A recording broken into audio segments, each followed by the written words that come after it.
Phil, you were just at RE Plus in Anaheim, sunny Anaheim. How'd it go? I was extremely sunny and face meltingly hot on the first couple of days from the heat wave we've had in California. It was like 103 degrees on Monday, and then it started cooling off, thankfully, more recently. But there were, I don't know the official number, but they were telling me it was close to 40,000 attendees. So I've done a few of these events before at the Anaheim Convention Center. If you're familiar with it, it can hold that capacity, but it was absolutely bursting at the seams. And people absolutely everywhere. I've never seen that so jam-packed. The interesting thing about it is there were many different exhibitors there, but the overwhelming majority of them seemed like they were supply chain companies, which was a little disappointing on my part. I was there to try to talk to project developers and financiers anyway. But the supply chain companies that were there, covering the spectrum of both residential and utility scale solar, as well as battery storage technology, really interesting stuff. They're making great strides in some of the solar module manufacturing and cell technology. And even some of the packaging and integration is getting pretty slick. Keep in mind too that capex for solar compared to wind is still about 15 to 20% lower at this point. So especially in the U.S. market anyway. So you're seeing a rather substantial amount of interest at this point in solar and hybrid battery storage projects. And so everybody that was there, the energy of the event was good. We didn't sadly do an uptime wind energy podcast there. So they're a little light on the wind energy content at the rebranded Solar Power International, which is now Re Plus, but we hope to be able to address that in the future. Well, it's a sunny conference for a solar and battery festival, which is really what it is. Makes sense.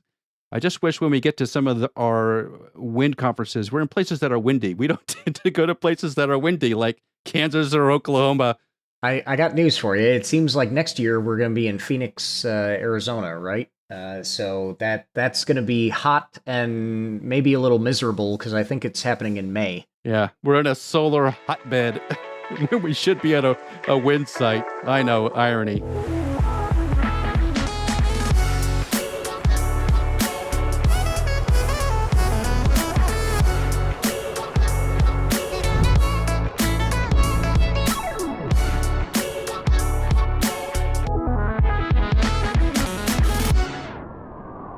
I'm Alan Hall, and I'll be joined by the rest of the Uptime hosts after these news headlines.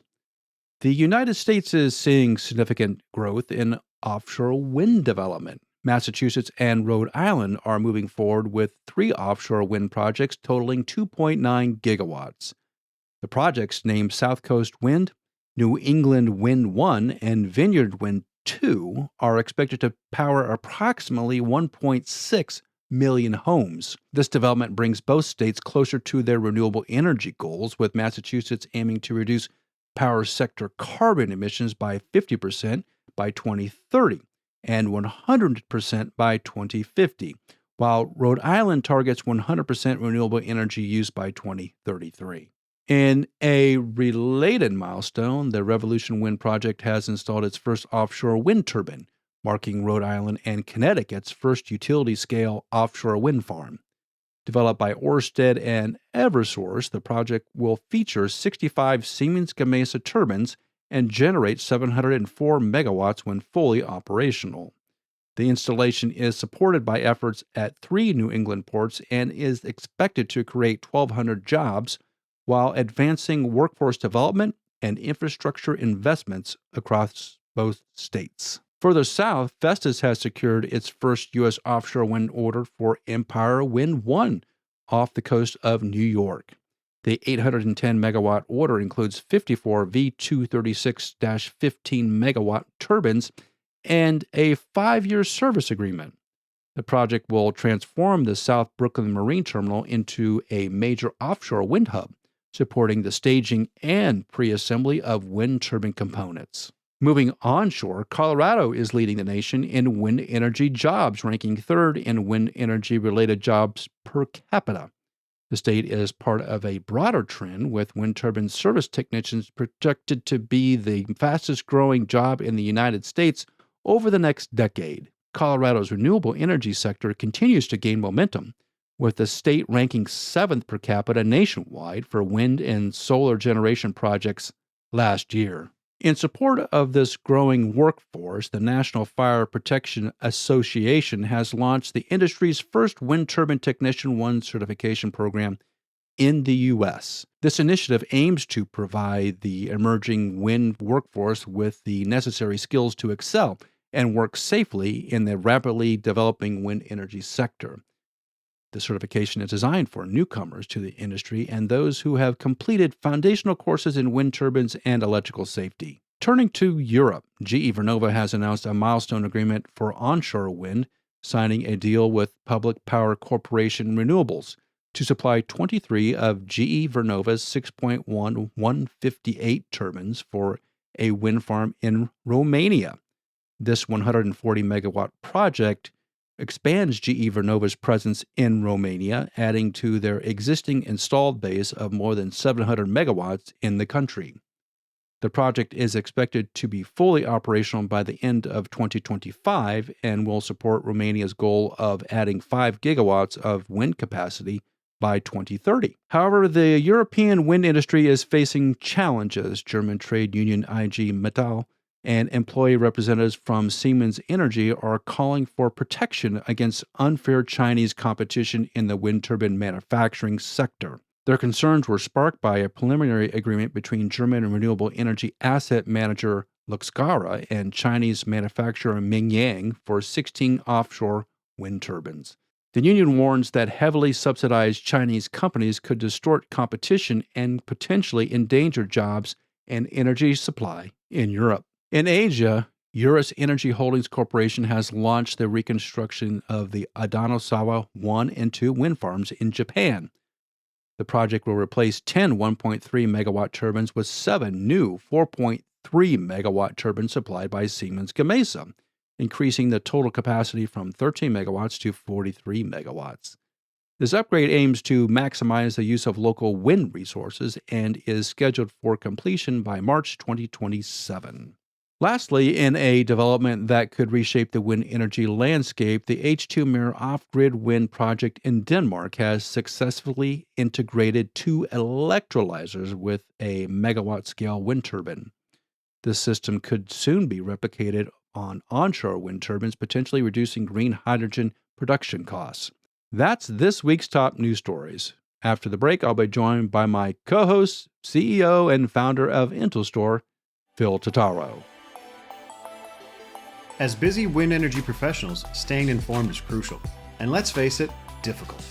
That's why the Uptime Podcast recommends PES Wind magazine. PES Wind offers a diverse range of in-depth articles and expert insights that dive into the most pressing issues facing our energy future.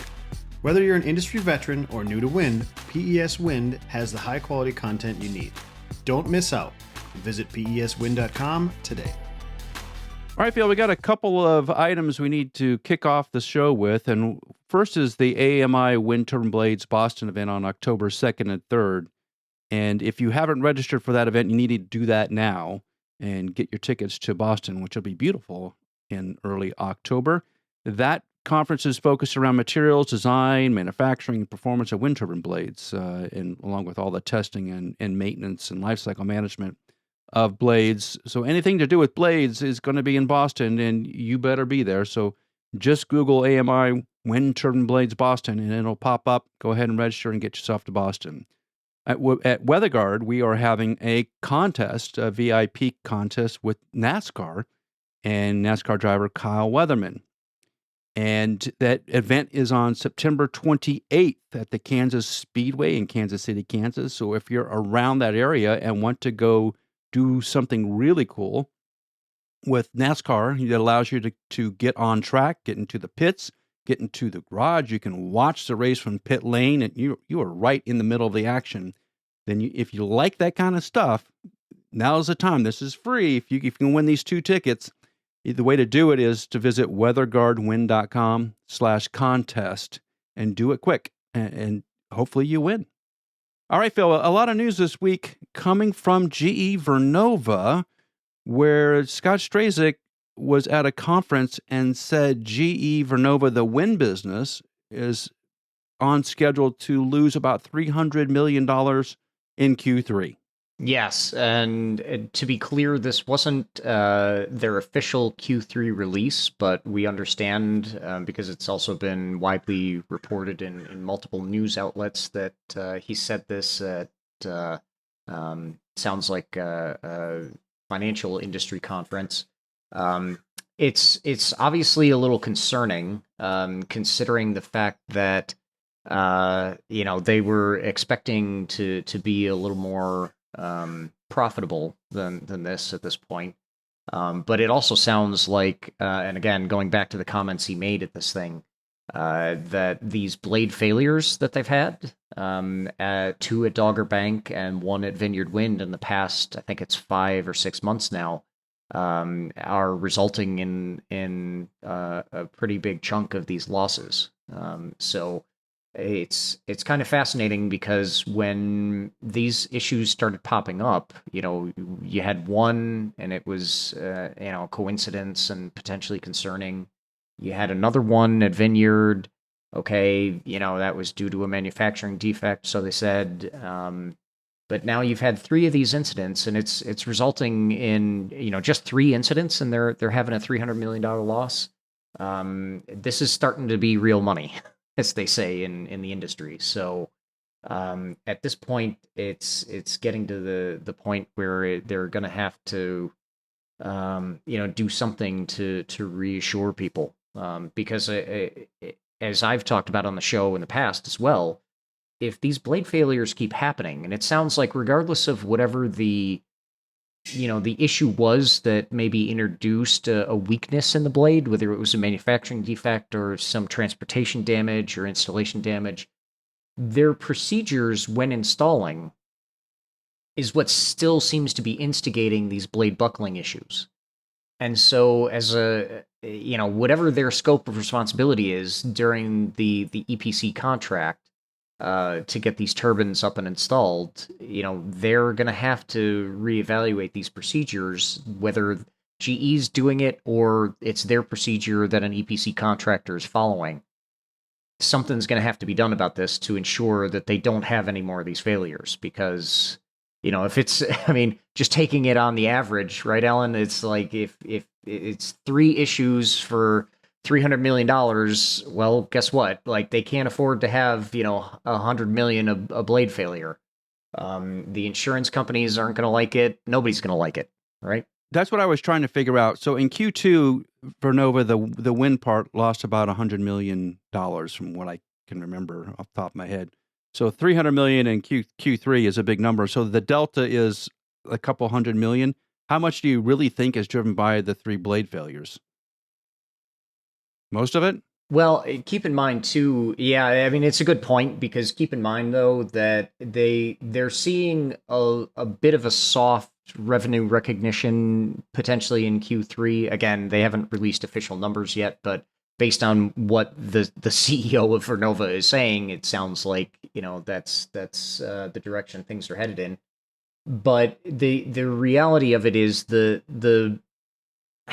because of the way that these contracts for the turbine supply and the EPC, again, Vernova's responsibility during the installation and commissioning of turbines, until the thing is actually fully commissioned and there's been an official, switch flipped on this, and the commissioning is taken place, there's no handover to the asset owner or operator. So it's GE's financial responsibility, And keep in mind that it's not just the losses aren't just from the physical damage to a blade, which can be replaced. Although that's you're talking about somewhere between 800,000 and 1.2 million per blade for those blades. Um, so that's one part of it. The bigger part of it is trying to get the vessels necessary to do A, the cleanup, and B, the tear down and replacement of the blades that have failed. That's extra vessel time, and we all know that these vessels, particularly ones that are needed for like a 12 to 13 plus megawatt turbine, those are 300 to 500,000 a day. So that's where it starts adding up. It doesn't take into account the full $300 million loss, but it's going to start adding up to be a sizable chunk of it. This is also coupled with the projections of a really soft 2025 for GE. GE's thinking about in the single digits of onshore, single digit of gigawatts, a couple of gigawatts this year in 2024, and next year is not really looking much different for them based on their projections today. The onshore softness is a little unusual with all the ongoing IRA bill efforts. More recent discussions on other news sources.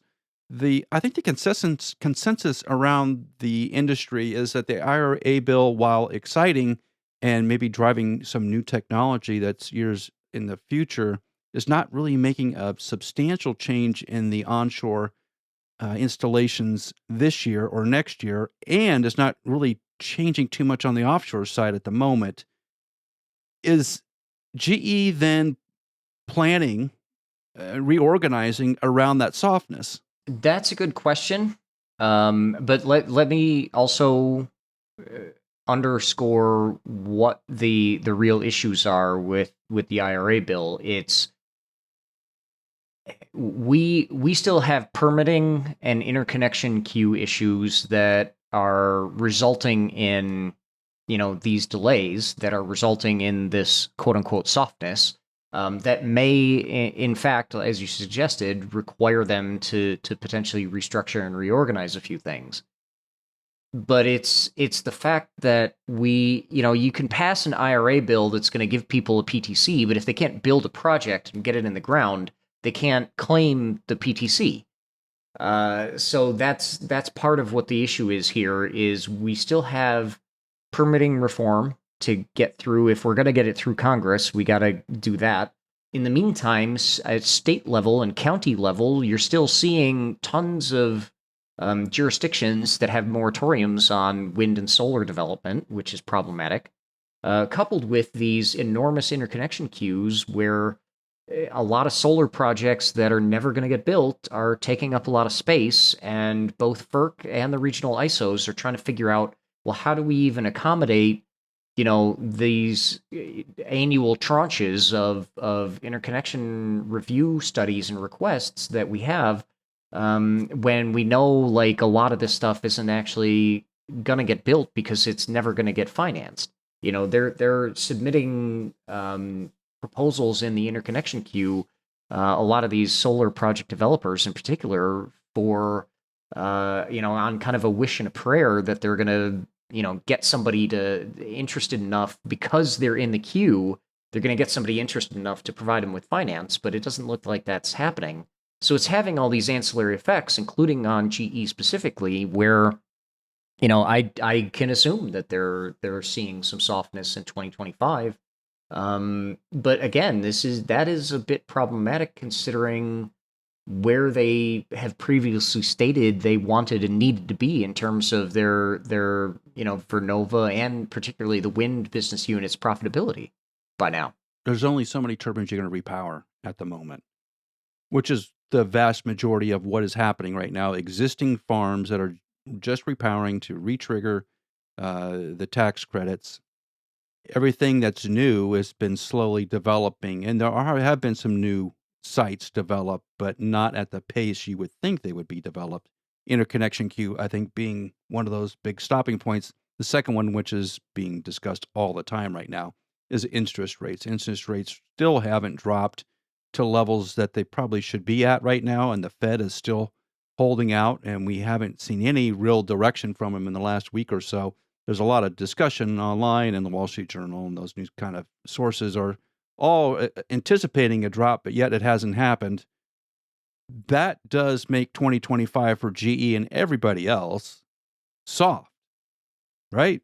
Exactly. And it's like you say, it's not just going to be a GE Vernova problem. It will also impact Vestas, who recently, overtook GE in kind of quarterly installations in the US. But it's if you also start looking at order book for everybody. So you've got Siemens trying to come back into the market with selling the 4 megawatt 145 155 platform, but I haven't heard any confirmed deals in order for that yet.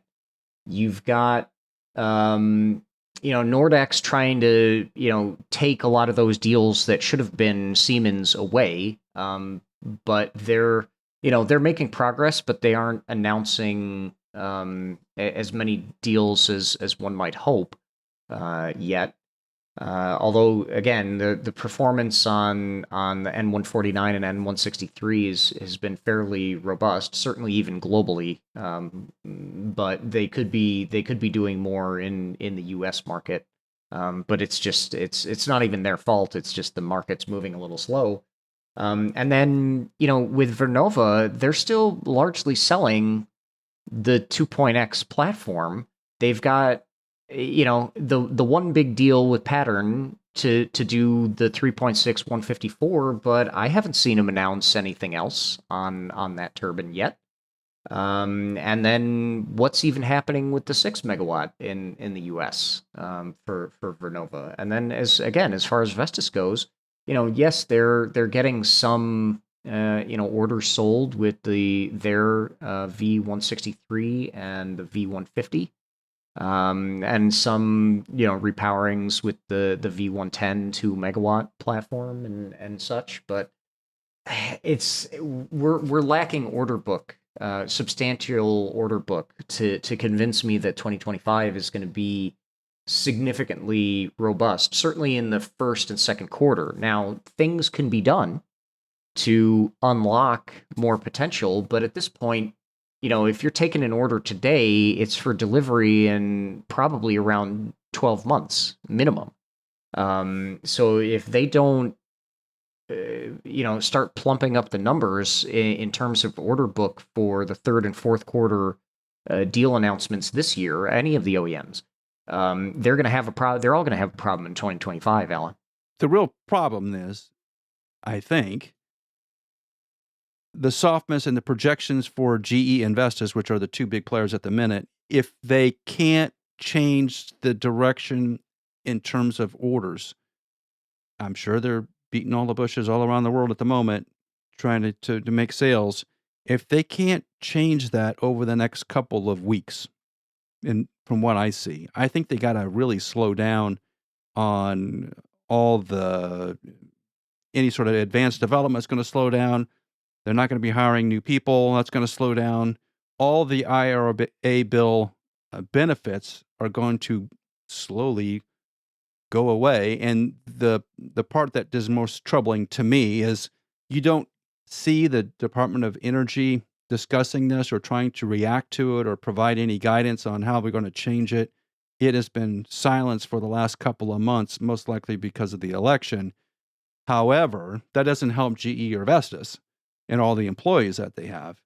It is a self-fulfilling prophecy at the minute. If you're not going to say anything or try to do anything about it, then with interest rates remaining high, the outcome is pre-baked, right? 2025 is going to be pretty well cooked here in December of 24. It's over, which is a shame, which is a real shame. Yeah, and keep in mind, too, so the predominant benefit provided by the IRA bill is in and around the production tax credit, but it's not the only one. There are these manufacturing tax credits that are also available through the 48C, but that's only going to apply to GE for the 3.6 154 and the 6 megawatt 158 platforms. which they haven't really started. I mean, they're just ramping up the production on the 3.6 154 at this point. Everything else is either 48C manufacturing tax credits, that they may have previously been receiving, or TPI is getting the benefit of it for blades, or et cetera, et cetera. So the point is that you're right. If they don't have order book, then they're not able to take advantage of any of these new tax credits. That's going to also mean that like you say, their R&D budget is going to be probably frozen, and hiring is going to likely be frozen. It's going to have a potentially big impact on what they're able to do. And they're still, I mean, look, despite the fact that Vestas had a good quarter last quarter, and may have, overtook GE in their little, head-to-head competition now, in the U.S. market. I mean, GE still controls the vast majority of the U.S. In terms of cumulative installed capacity. And at the end of the day, if they're not building new, or they're not able to repower, their entire fleet, that's going to have a dramatic financial impact. Well, when we come back, I want to talk about the bigger picture about where GE and Vestas are going to go if the United States doesn't have a lot of activity. Obviously, Europe.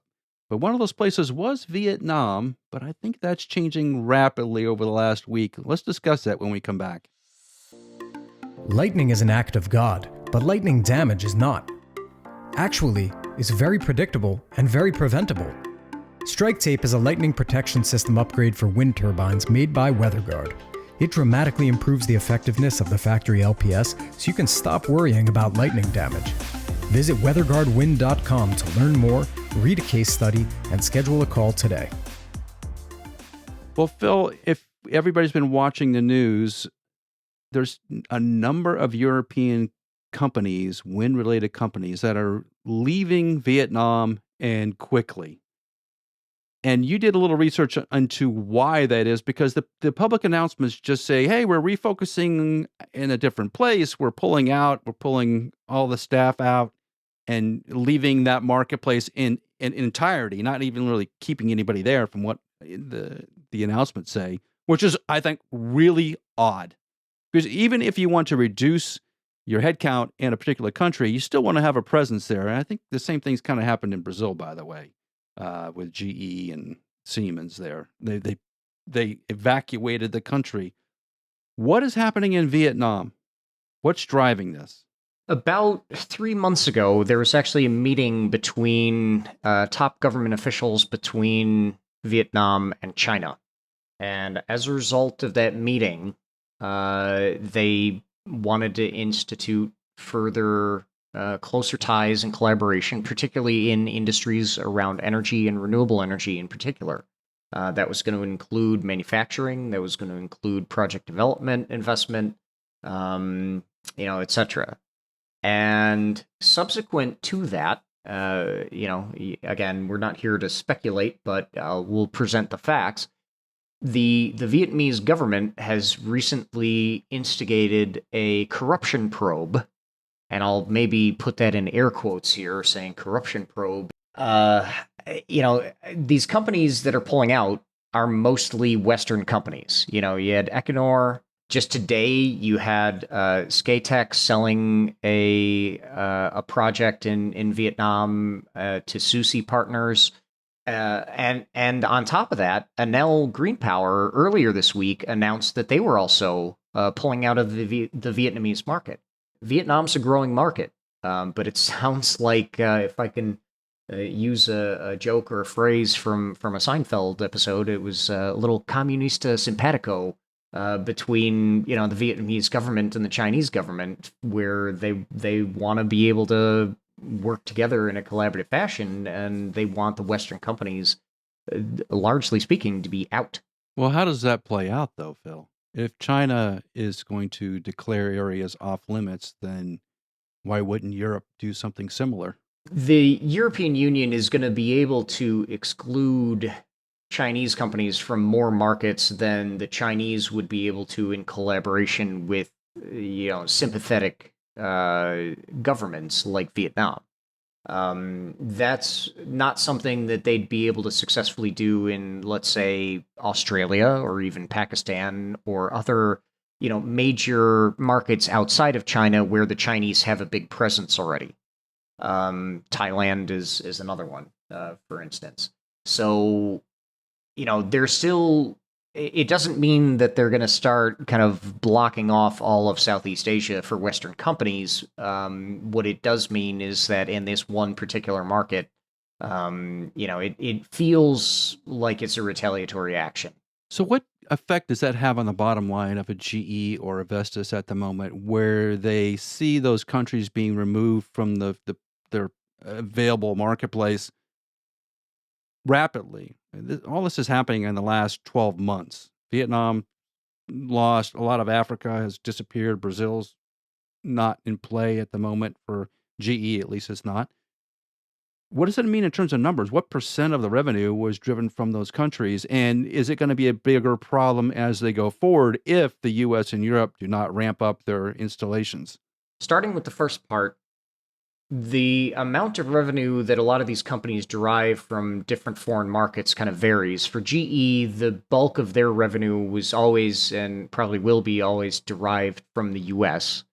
But for companies like Vestas, they are highly dependent on, international export markets outside of Europe where, they want to be able to grow the footprint. But even, let's take Brazil as an example. The challenge that they've had there is been based on kind of, we'll call it PPA prices coupled with this dynamic with between the independent power producers and the power off-takers where, they're not really amenable to giving them, as favorable of a price, given some of the currency devaluation and the fact that there's a lot of hydro and solar that's still available that's also cheap and they can take advantage of that. So that's going to change some of the market dynamics, but it means also that companies like GE and Siemens have had to pull out of a market like Brazil, for example, because they just don't have sufficient order book to justify waiting around for that market to pick back up. Have the financial numbers and basically the ticker price, stock price for GE and Vestas,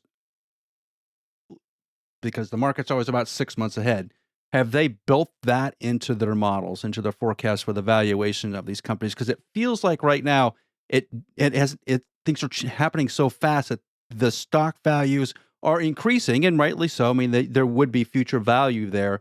However, it's not being tempered enough by the loss of the marketplace combined with the interest rates. I think they see a lot of news about renewable power, which pumps them up for sure, and rightly so. They should be pumped up because of that. However, the European market and the United States market are not going to install as much as we had anticipated. Where does that come into the stock price? And when does it affect the stock price?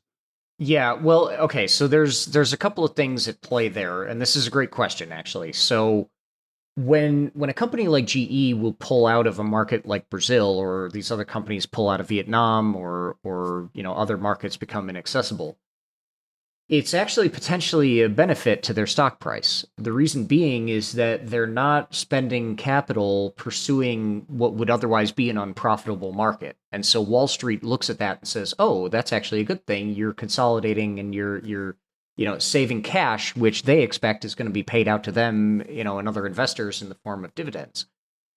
So they look at that type of consolidation sometimes favorably if it's being done in the right way. That again, it's kind of consolidating the portfolio of available markets down into those which are going to actually turn a profit, albeit maybe thinner margins, but it's at least not chewing up so much upfront capital cost to be able to go and chase a market that they're not going to be successful in.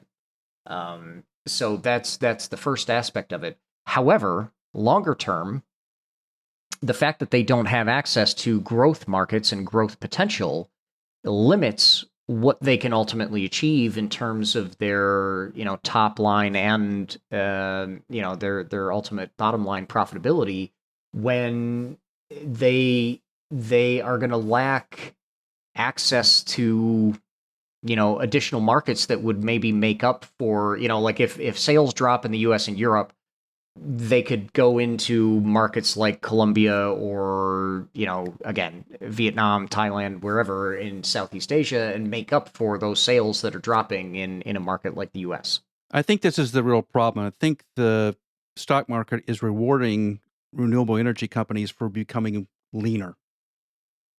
You start to see that. Obviously, the news reports indicate that GE are becoming leaner. That generally makes everybody happy because it would make the profits higher.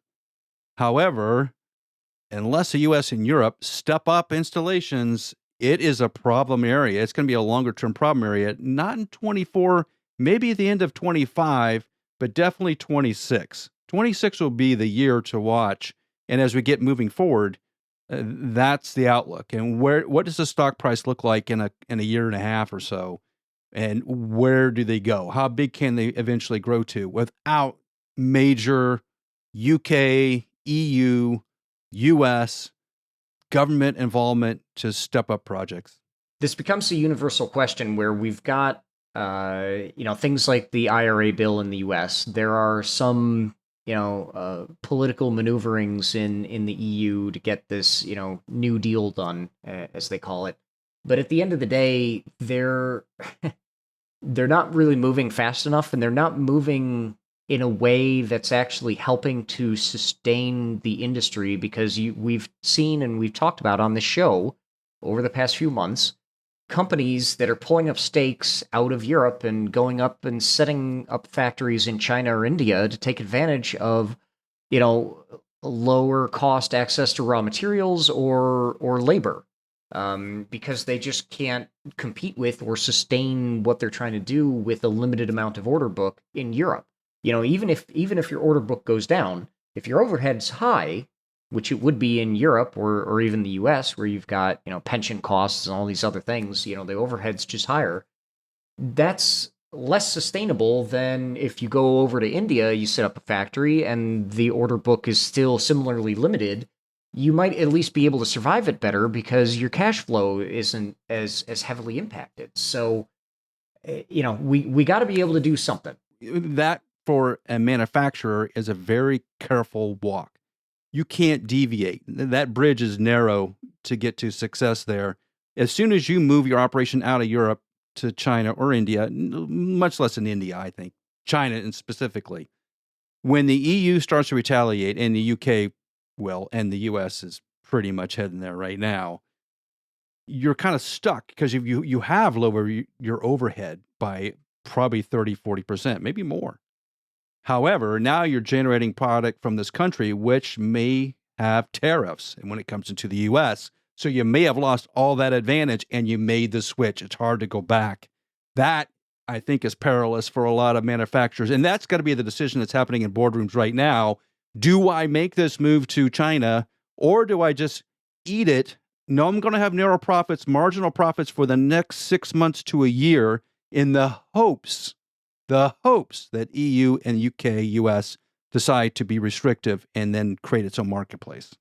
And to your point, are those governments, it's like renouncing your citizenship in the US or something. I mean, they deliberately make it a pain in the butt to do it, and they deliberately make you feel horrible about leaving. And are they really going to be, welcome you back with open arms like the prodigal son returning? I doubt it. And that's the reality of that situation. So it is a decision that needs to be measured in the boardroom. Right. It's not a simple financial calculation at the moment. 5 years ago, total simple calculation, absolutely going to move it to the lowest cost country, which have been China or even Brazil in some instances. Now you may not do that because the political atmosphere has changed. Really interesting dynamics. After the break here, Phil, I want to touch upon the latest PES Win magazine that has just come out. And if you haven't received it, we're going to talk about one of the articles I've already read, which is from Bergelin and all the cool things that they're building right now. Dealing with damaged blades? Don't let slow repairs keep your turbines down. Blade Platforms get you back up and running fast. Blade Platforms' truck-mounted platforms reach up to 100 meters, allowing for a quick setup, improved safety, and efficient repairs. Book soon to secure your spot and experience a difference in blade access, speed, and efficiency. Visit bladeplatforms.com and get started today. Well, Phil, in the latest PES Win magazine, which you can download at peswin.com or have it mailed to you, mine is still in the mail from the Royal Mail. I'm not expecting it any moment, but I had a little insight into the magazine. And the article that I first saw and was most intriguing at the beginning was this article from Bergelin. And if you haven't looked at their products lately, you need to go do that.